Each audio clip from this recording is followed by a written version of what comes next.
Mesdames, Messieurs, bienvenue à l'émission Toute la Bible en parle. Monsieur Hubert Rakato Arivoni est notre invité aujourd'hui. Il est de Madagascar. Il est venu au Canada pour suivre des études théologiques à Prairie Bible Institute en Alberta.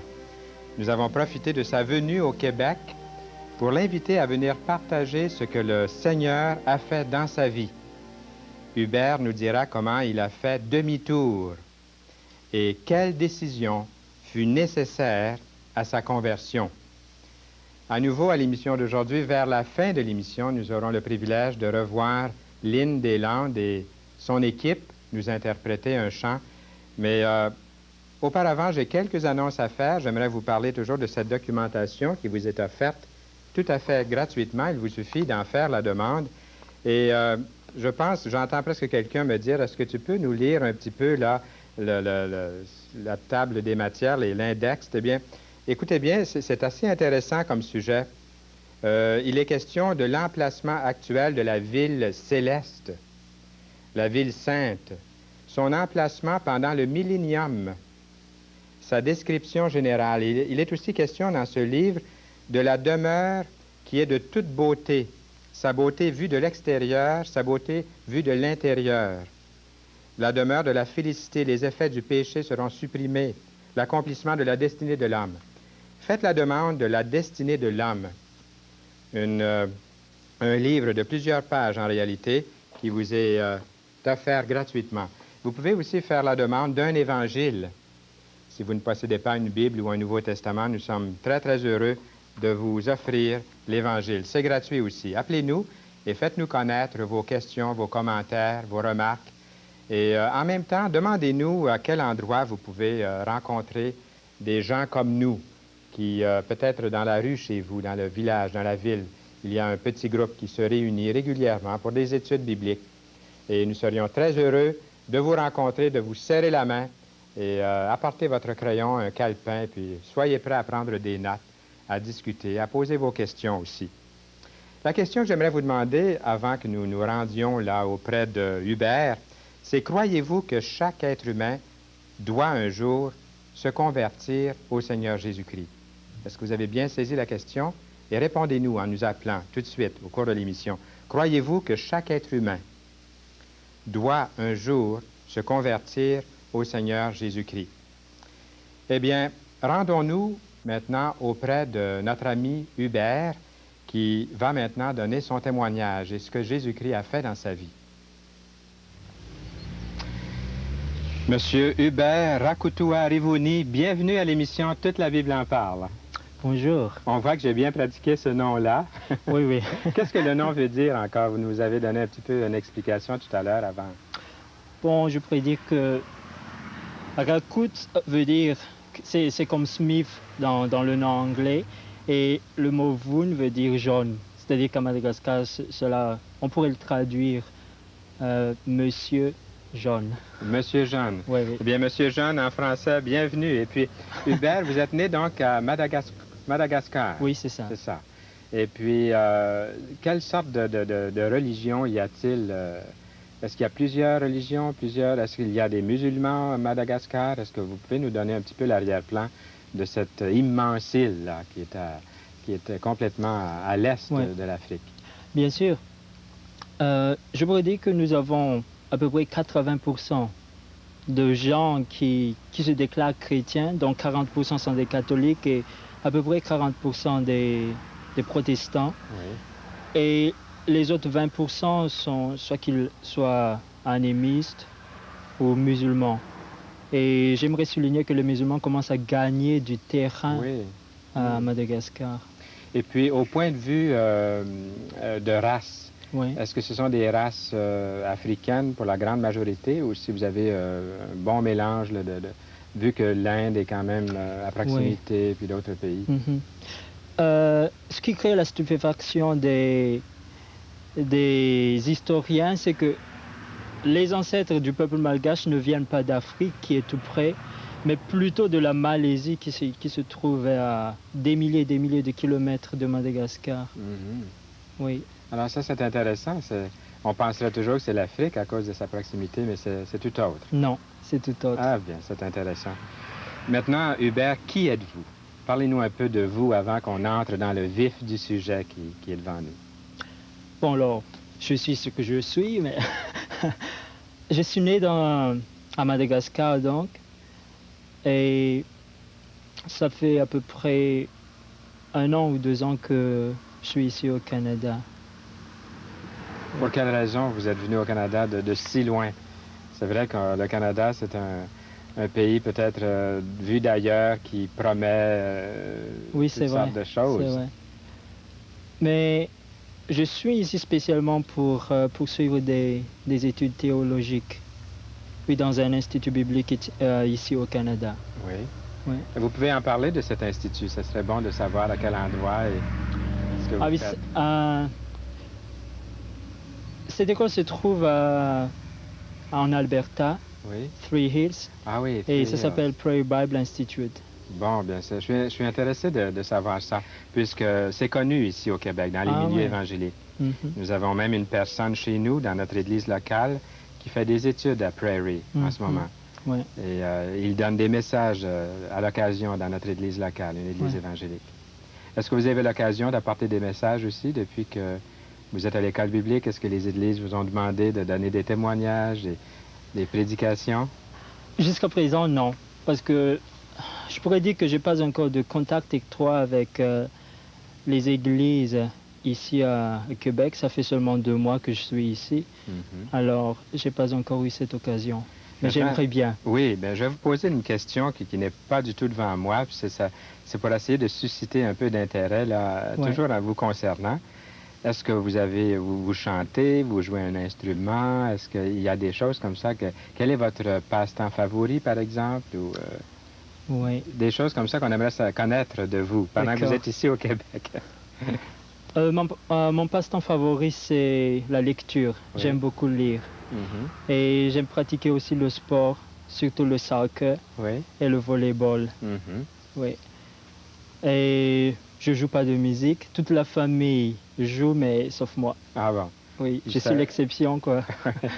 Vous appréciez la musique, mais sans la jouer? Oui, j'apprécie. J'aime beaucoup chanter. Je lis pas la musique, mais j'aime chanter. Est-ce que vous chantez d'une façon professionnelle ou semi-professionnelle? Semi, peut-être. Oui? Oui. Ah, bien, il faudrait dire ça à notre recherchiste, Mme Nicole Leclerc. Peut-être que pour trouver une petite ouverture, là, toute la Bible en parle à un moment donné. Espérons. Oui. Est-ce que vous faites accompagner par des enregistrements d'habitude ou de quelle façon vous faites accompagner? Oui, c'est ça. Ça prend un piano ou... J'aime toutes sortes de musique, que ce soit guitare, piano. Mais lorsque vous chantez, quelle sorte d'accompagnement avez-vous lorsque vous chantez? Je peux chanter la première voix et surtout la troisième voix. Oui. Est-ce que vous vous faites accompagner par du piano, la guitare ou quel instrument vous accompagne lorsque vous chantez? Ça, j'ai pas de choix préféré, quoi. Mais en tout cas, avec toutes sortes de musique, quoi. Alors, toutes ces questions-là avaient pour but de vraiment vous faire connaître davantage. Et puis, on va passer maintenant à votre conversion au Seigneur Jésus-Christ.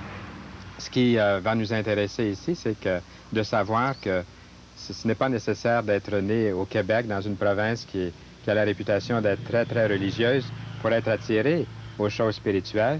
Mais on peut avoir un contexte comme le vôtre, qui est tellement différent du nôtre. Puis ce que vous allez nous dire maintenant, moi, je vais pouvoir dire Amen. Je vais pouvoir dire gloire à Dieu, parce que c'est une expérience qui est vécue semblable, peu importe le pays, la race, la langue, la couleur de la peau, c'est toujours le même message c'est vrai. De l'Évangile. Alors, vous allez nous parler de votre conversion.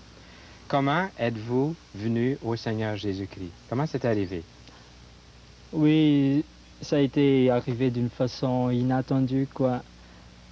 J'étais encore à l'école secondaire, en train de terminer mes études au niveau secondaire, quand une fille de ma classe demandait à notre professeur de donner son témoignage. Et je me suis dit, qu'est-ce que c'est que qu'un témoignage? Et puis, on lui a donné cette permission. Elle commençait à raconter toute sa vie. Elle parlait d'un certain Jésus. Et je me suis dit, mais moi, je suis chrétien, moi, je vais à l'église, je fais partie de la chorale, ben alors moi, je suis chrétien aussi. Alors, quelle audace elle a de se lever devant les élèves et dire qu'elle a reçu, qu'elle s'est convertie. Qu'est-ce que c'est que tous ces mots-là? Je comprends rien du tout. Ça vous paraissait comme une sorte de vantardise ou Oui, de prétention oui, à ce moment-là? oui, oui. Ah, Je la considérais vraiment comme quelqu'un de prétentieuse. oui. Oui. Et alors, bon, en ce temps-là, j'ai commencé à l'embêter, comment, à semer le trouble dans la classe. Et à la fin de son témoignage, elle nous a demandé de prier ensemble. J'ai fait rire toute la classe parce que moi, j'étais pas du tout dans le bain. Et le fait que les élèves ont tous ri, ça l'a fait pleurer. Ah. Et c'est ce pleur-là qui m'a vraiment secoué. Mais pourquoi elle a pleuré? C'est pas donc quelque chose de superficiel si elle a prétendu être chrétienne, mais c'est quelque chose de vraiment dans le fond de son cœur. Et j'ai commencé à lui demander, j'ai commencé à être franc avec elle. Et elle a essayé de me donner toutes les réponses à mes problèmes spirituels. Si Dieu existe, pourquoi ceci, pourquoi cela? Alors, qu'est-ce qu'il y a de différence entre toi et moi? Parce que moi, je me considère comme chrétien. Et elle a expliqué ça. Et un jour, j'étais venu à une réunion, à leur réunion. Et c'est ce temps-là que j'ai décidé, moi aussi, de soumettre ma vie à Jésus-Christ, de faire un demi-tour. Maintenant, je ne veux plus être comme j'étais avant, mais je veux soumettre ma vie à Jésus-Christ. Et je pense que c'est ça ce que veut dire être converti ou être devenu vraiment chrétien, le fait d'accepter que maintenant, j'accepte à marcher avec Dieu, avec Jésus. Je lui soumets toute ma vie sur tous les plans, moral, spirituel, physique, matériel, tout ça. C'est de donner à Jésus la seigneurie dans ma vie. Comme vous avez bien souligné tout à l'heure, pourtant vous faisiez partie d'une église, entre guillemets, oui. chrétienne. Vous connaissiez Jésus-Christ, vous chantiez dans la chorale. Extérieurement, vous étiez, comme tout le monde, un bon croyant, un bon chrétien. Mais il y a plus que ça à la vie chrétienne. Oui. Il y a une conversion à une personne, c'est Jésus-Christ. Oui. Et c'est ce que vous avez expérimenté dans votre vie. C'est ça. C'est merveilleux. Quand vous avez fait ça, c'était au cours de réunions dans les maisons. Est-ce que ça a plus de succès chez vous, les réunions par petites cellules? C'est populaire et... Je pourrais dire oui. En fait, à Madagascar, les églises évangéliques ne sont pas reconnues comme telles, c'est-à-dire comme églises officielles. C'est seulement l'église protestante et l'église catholique, avec l'anglicane et l'adventiste, qui sont reconnus par le gouvernement. Ah oui. Mais les mouvements évangéliques sont plutôt reconnus comme des associations, juste des associations. Mais partout, surtout dans la capitale, ce que je vois, beaucoup de gens viennent à ces réunions-là et c'est là qu'ils rencontrent le Seigneur Jésus. Je ne veux pas dire que c'est seulement là que Dieu manifeste sa présence. Dieu peut agir de plusieurs façons quand il veut accoster quelqu'un. Mais c'est une réalité aussi à Madagascar. Il y a donc des évangéliques qui se réunissent à part, qui ne sont pas reconnus comme une église officielle. Oui. Mais ils existent. Il y a un certain pourcentage de la population qui sont chrétiens évangéliques. Oui, à peu près 3 à 4%. Oui. Et parmi les autres religions que vous avez mentionnées, qui sont des religions reconnues par l'État, diriez-vous qu'il y a aussi de vrais croyants parmi eux, des gens qui pourraient partager leur foi, qui sont des chrétiens évangéliques, mais qui, tout en faisant partie de ces églises officielles? Oui. C'est vrai. Ça existe aussi. Un des meilleurs moyens de travailler à Madagascar, c'est de ne pas quitter l'église officielle comme ce que j'ai fait. Je me suis converti dans un milieu autre que le milieu protestant. Mais après ça, j'ai toujours rejoint et je fais partie de l'église officielle, l'église protestante. Et là, j'ai beaucoup de possibilités à travailler au niveau même de mon église. Je peux prêcher bien là. L'évangile pur, ce que je veux dire, c'est que d'inviter les gens à décider, à se décider pour ou contre Jésus, parce qu'on n'a pas un choix intermédiaire à faire. Oui. Oui. Parce qu'en étant en dehors, vous êtes vu plutôt comme une secte ou comme un groupe marginal. Oui, c'est ça. On peut ouais. peut pas éviter ça. Oui. Ouais. Ça ressemble beaucoup, je vous pose ces questions-là parce que on va réaliser en posant les questions que ça ressemble beaucoup à je pense à ce qui se produit ici même au Québec.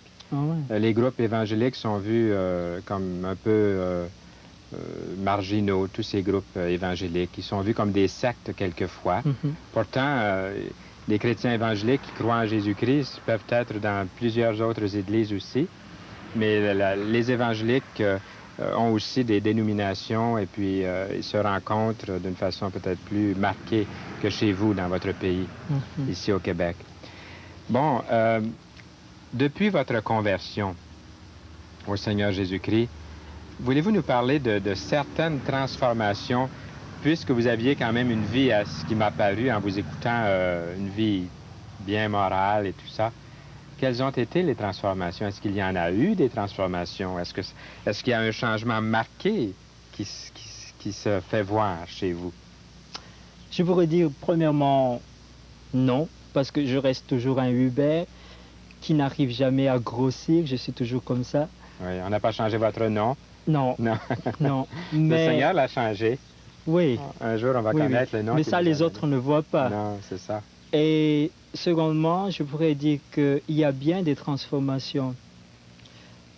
En fait, je pense que le fait de soumettre sa vie à Jésus, cela veut dire vraiment, cela implique un changement profond dans notre vie. Parce que ce n'est plus nous qui dirigent notre propre vie, mais nous la soumettons à Jésus. Et c'est ça la transformation que j'ai remarquée, que j'ai expérimentée. Est-ce qu'on pourrait... on va essayer de concrétiser ça. Je sais ce que vous voulez dire, moi, parce que je suis chrétien aussi, puis j'aime le Seigneur, puis j'aime sa parole, puis je suis chrétien évangélique. J'essaie de me laisser diriger par le Seigneur aussi dans ma vie. Je veux l'entendre dire de vous. Devant une occasion ou une circonstance particulière, comment est-ce que c'est que la transformation qui est réelle chez vous se fait sentir si on compare avec autrefois avant votre conversion? Est-ce qu'on peut prendre une situation là? Est-ce qu'il vous en vient une à l'idée? Oui, les gens aiment toujours le concret. Par exemple, tout le monde peut être soumis à la colère, par exemple. Qu'il soit chrétien ou non, oui, c'est vrai. Il peut être soumis à la colère.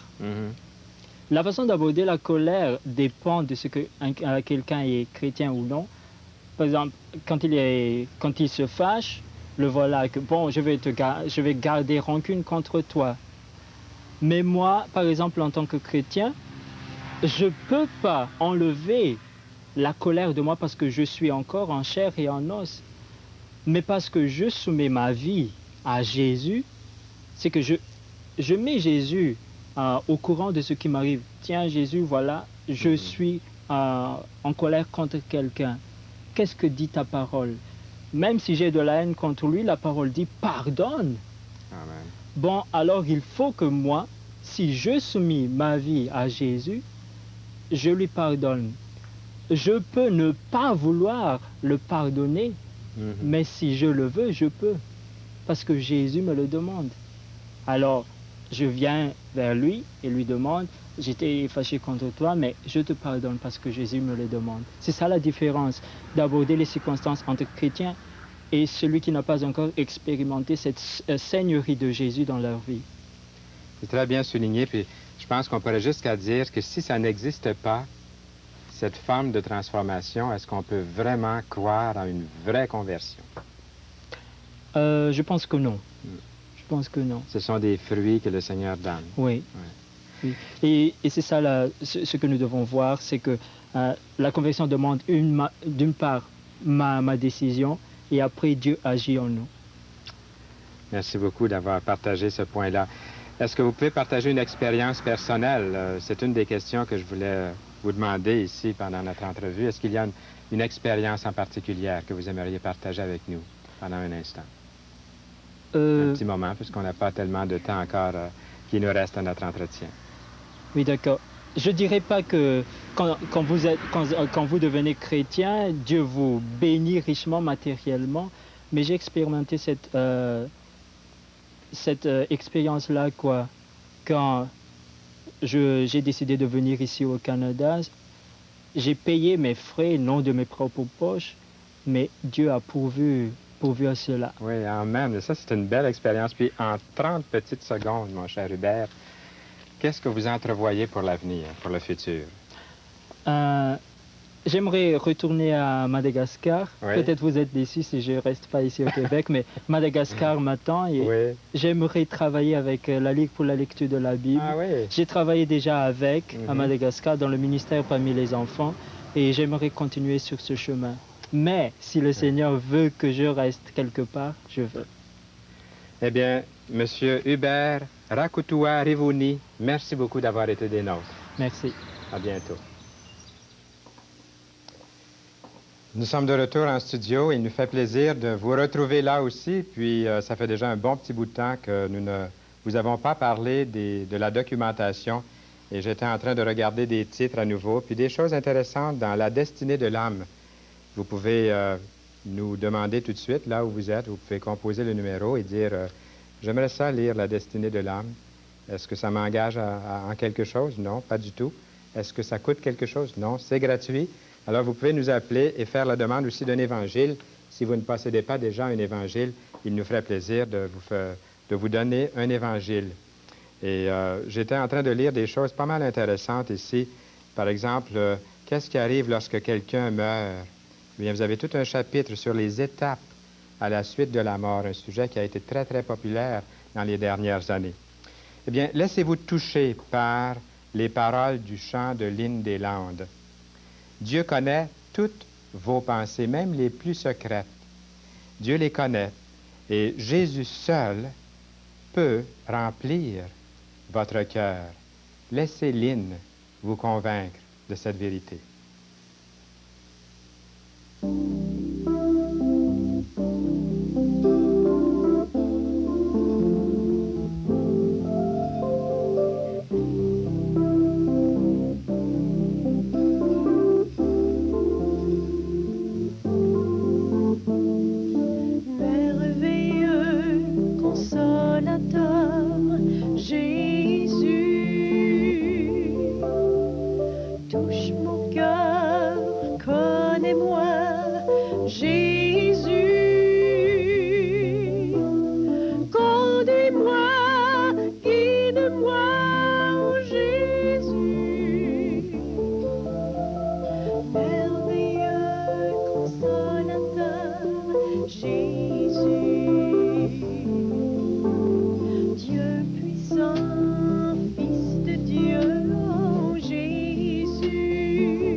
Non,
Merci beaucoup, Lindy Land et l'équipe. J'aimerais mentionner les noms à nouveau. C'était France Lavoie au piano, Jean Vaillancourt à la batterie, Michel Delaurier à la guitare et basse. Merci beaucoup et revenez-nous bientôt. Et j'espère que par ce chant, quelqu'un aujourd'hui aura ouvert son cœur à Jésus-Christ. Il l'aura reçu comme Seigneur et Sauveur de sa vie. Appelez-nous pour nous le dire. Nous avons toute une émission aussi la semaine prochaine. J'aimerais vous en mentionner quelques bribes. Il y aura ici en studio la famille Arbour. Et j'espère que vous serez des nôtres. Ils viendront chanter pour nous. Une partie de la famille, en tout cas. Je vois des noms ici. Soyez au rendez-vous. Et nous vous rappelons à nouveau à la fin de l'émission, et c'est la dernière fois au cours de cette série que nous vous offrons la destinée de l'âme. Donc, prévalez-vous de cette documentation, de ce livre. Appelez-nous immédiatement. Ne perdez pas l'occasion de faire la demande de cette documentation. Il y aura aussi Jean-Paul et Denise Aubin de Sainte-Julie qui viendront nous partager ce que le Seigneur Jésus-Christ a fait dans leur vie. Eh bien, il nous reste ici, à Toute la Bible en parle, toute l'équipe, nos invités d'aujourd'hui, ceux qui sont dans les coulisses en arrière, vous saluent et vous aiment aussi, mais il y en a un qui vous aime encore plus, c'est le Seigneur Jésus-Christ. Nous vous disons au revoir et à bientôt.